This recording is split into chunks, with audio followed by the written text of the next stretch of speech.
ओम नमो भगवते वासुदेवाय। ओम नमो भगवते वासुदेवाय। ओम नमो भगवते वासुदेवाय। श्रीमद् भागवतम चौथा कैंटो 16वां अध्याय और 23वां श्लोक। राजा पृथु की प्रशंसा के कुछ अंतिम श्लोक हम पढ़ेंगे। विस्फूर्जयन्नाज गवम धनु स्वयं यदा चरत क्षमाम विषहिमाजौ तदा निलिल्यु दिशि दिशसन्तौ लांगूलमुद्यम्य यथा मृगेन्द्र। जब सिंह अपनी पूंछ उठाकर वन में विचरण करता है उस समय छोटे छोटे पशु कहीं छिप जाते हैं। और इस प्रकार जब राजा पृथु अपने राज्य में भ्रमण करेंगे और बकरों और बैलों के सींगों से बने अपने धनुष की टंकार करेंगे तो सभी आसुरी धूर्त चोर उचक्के चारों दिशाओं में छिप जाएंगे, क्योंकि युद्ध में कोई उनका रास्ता नहीं रोक सकता। देखिए, जो व्यक्ति धर्म का पालन करता है, जिसके साथ भगवान है, वो व्यक्ति हमेशा निडर हो जाता है, क्योंकि एक तो उसके पास अपनी ताकत है, भगवान की शक्ति उसके साथ है, और ये उसके हमेशा दिमाग में है कि I am doing what is prescribed, जो शास्त्रों में लिखा है। आप देखिएगा, कभी भी आप जब धर्म का पालन करेंगे तो आपके अंदर एक नई शक्ति की सृजन होगा। और इसके विपरीत जब आप धर्म को तोड़ते हुए अपनी शक्ति कहीं पर लगाएंगे, कोई गलत काम करेंगे, आप देखेंगे अपने आप को कमज़ोर प्राप्त करेंगे। अंदर से हमारी आत्मा बोल रही रो रही होती है, and we feel weakness in the heart कुछ करने के लिए। वो आदमी मोरोस हो जाता है, ऑल्दो वो इंद्रिय तृप्ति कर रहा है, लेकिन क्योंकि उसको मालूम है कि वो नियम तोड़ रहा है, कुछ गलत कर रहा है, उसकी शक्ति कम जाती है। और उसके विपरीत यदि कोई भगवान के रास्ते पे चलता है, भगवत भक्ति में चलता है, तो आप देखेंगे उसके अंदर एक स्फूर्ति रहती है, तेज़ी रहती है, उत्साह रहता है। इसका कारण एक तो भगवान उसके साथ हैं, दूसरा वो धर्म के रास्ते पर है। इसलिए जब ऐसे राजा पृथु अपने राज्य में निगरानी करने के लिए निकलेंगे तो बाकी लोग थर थर काँप के छुप जाएंगे। और इसमें कोई ऐसा नहीं कि only because of the martial arts or because of the power the weapons, it is the power of the truth. आप देखेंगे छोटा सा व्यक्ति, आप शिला प्रभुपाद को देखिए, कितने दुबले पतले थे, 70-80 साल का एक आदमी कैसे सिंह की तरह दहाड़ रहा है। संसार के बड़े बड़े साइंटिस्ट लोग छुप रहे हैं जब वो चलते थे। देवर अफ्रेड, बड़े बड़े क्या कहते हैं उसको, रिपोर्टर, जो लोगों की धज्जियाँ उड़ा देते थे टीवी के इंटरव्यूज़ में, वो प्रभुपाद के बाद जाने में डरने लगे, क्योंकि उनके पास सत्य था। यही होता है, this is the confidence of Krishna actually में। तो इस प्रकार से जब ये निकलेंगे तो कहना चारों दिशाओं में चोर चक्के छुप जाएंगे, कोई उनका रास्ता नहीं रोक पाएगा, ऐसे बनेंगे। ईशाश्वमेघान शतम अजहार सरस्वती प्रादुर्भावी यत्र आहारिषिदस्य हयम पुरंदर शतक्रतु चरमई वर्तमान। यह राजा सरस्वती नदी के उद्गम स्थान पर 100 अश्वमेघ यज्ञ करेगा। अंतिम यज्ञ के समय क्या होगा, 99 यज्ञ तो हो जाएंगे, लेकिन जब 100वां यज्ञ चल रहा होगा तो स्वर्ग का राजा इंद्र इसके यज्ञ के घोड़े को चुरा लेगा।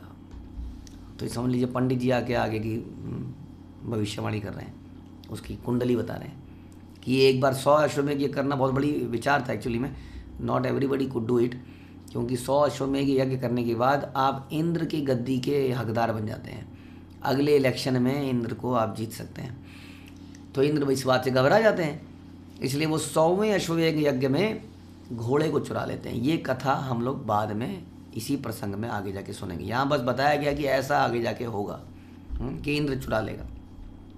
ईशा स्वसद्म उपवने समेत्य सनत्कुमारं भगवन्तमेकम् आराध्य भक्तया लभतामलं तज ज्ञानम यतो ब्रह्म परम विदन्ति। यह राजा पृथु अपने प्रसाद के, यानी कि अपने महल, पैलेस, अपने प्रसाद के उद्यान में, पार्क में, गार्डन में 4 कुमारों में से एक सनत कुमार से भेंट करेगा। ये जो 4 कुमार है, ब्रह्मा जी के 4 पुत्र, सनक, सनातन, सनंदन, सनत कुमार, इनमें से सनत कुमार से भेंट करेगा। राजा उनकी भक्ति पूर्वक पूजा करेगा और उनसे उपदेश प्राप्त करेगा, जिससे मनुष्य दिव्य आनंद उठा सके। तो भगवान यहाँ पर भी एग्जाम्पल दे रहे हैं कि when I come as in this world, भगवान जब इस संसार में आते हैं तो गुरु धारण करते हैं। चाहे कृष्ण संदीपनी मुनि को करें, राजा राम वशिष्ठ या विश्वामित्र को करें, या यहाँ पर राजा पृथु सनत कुमार को गुरु के रूप में स्वीकार करें। तो कह रहे हैं गुरु के रूप में स्वीकार कर लेंगे तो क्या दिव्य आनंद उठाएंगे। तो जब हमें दिव्य ज्ञान होता है तो हम ब्रह्मभूत अवस्था में आ जाते हैं।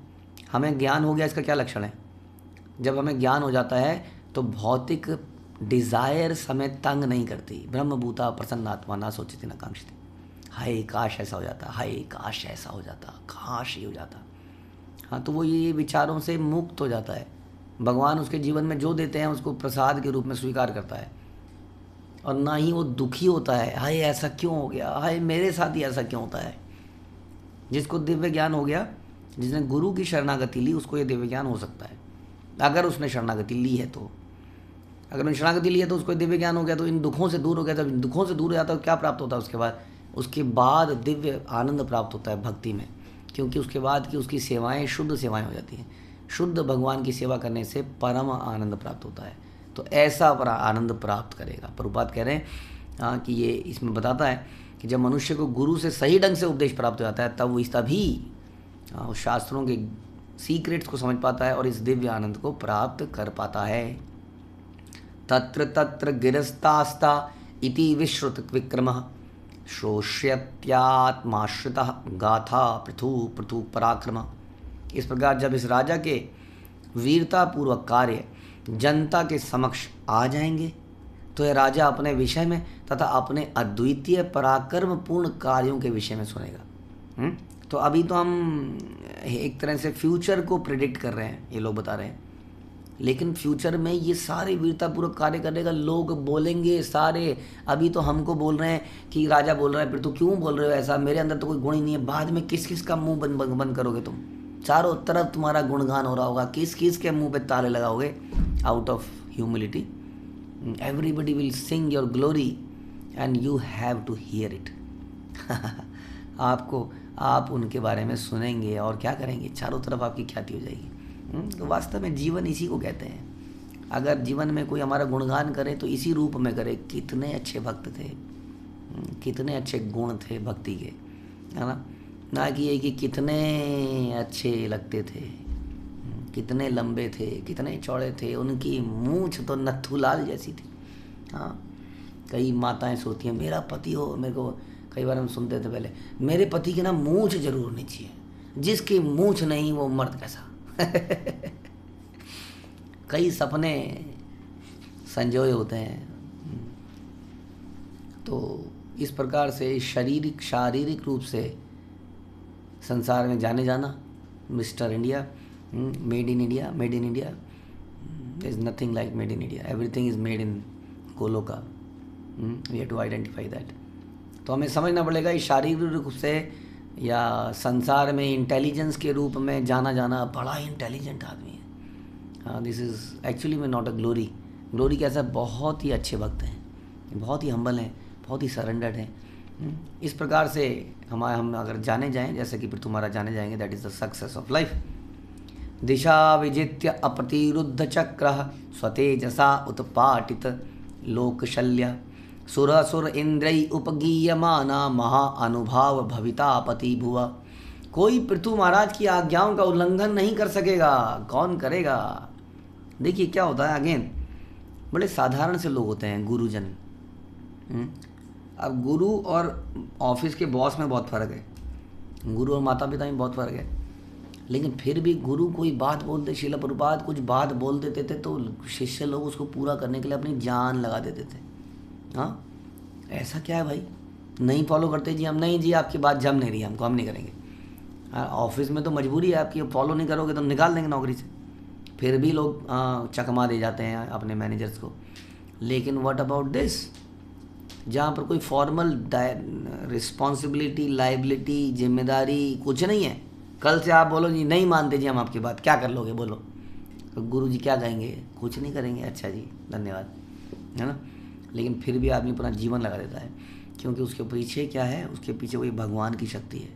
हम इतना ज़्यादा सरेंडर, इतना ज़्यादा प्रेम, इतना ज़्यादा विश्वास पैदा हो जाता है कि कैसे उल्लंघन करें।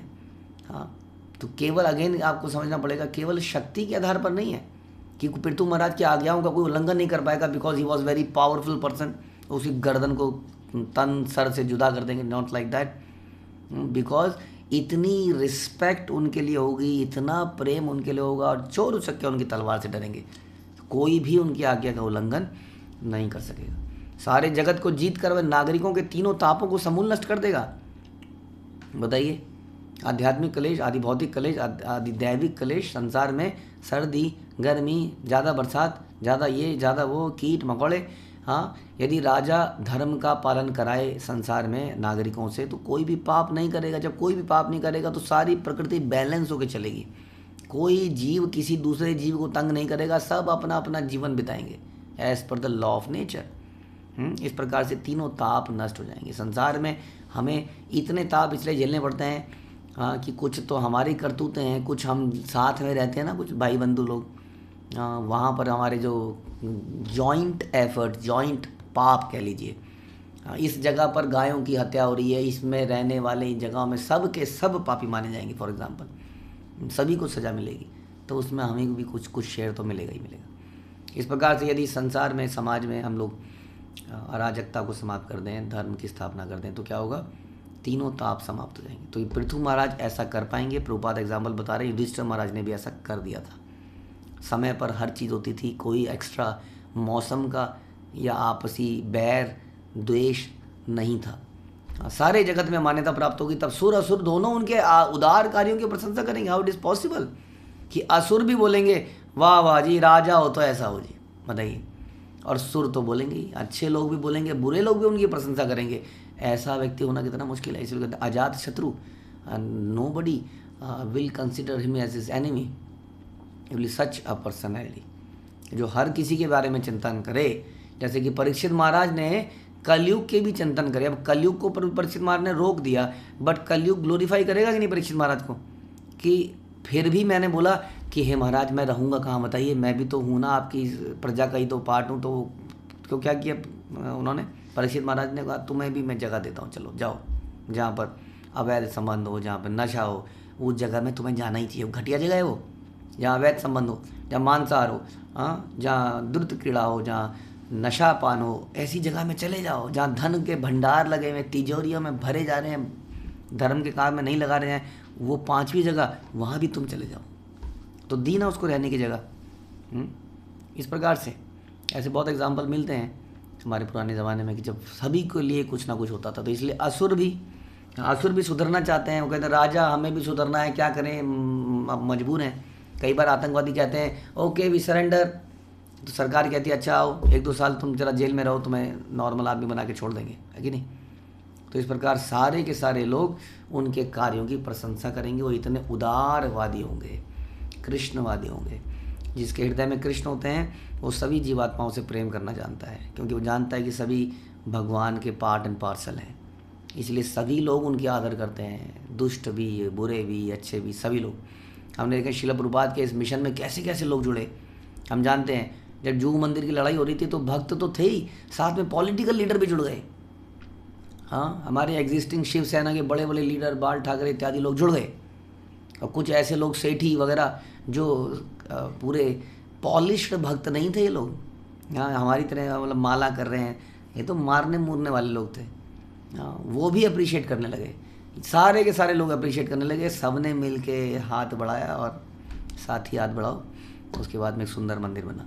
तो इस प्रकार से एक भक्त के कार्यों में सभी लोग लग जाते हैं, क्योंकि वो सभी को भगवान का अंश मानता है। हरे कृष्ण। श्रील प्रभुपाद की जय, ग्रंथराज श्रीमद् भागवतम की जय। और इस प्रकार हमारा ये चैप्टर यहीं पर समाप्त होता है। हरे कृष्ण।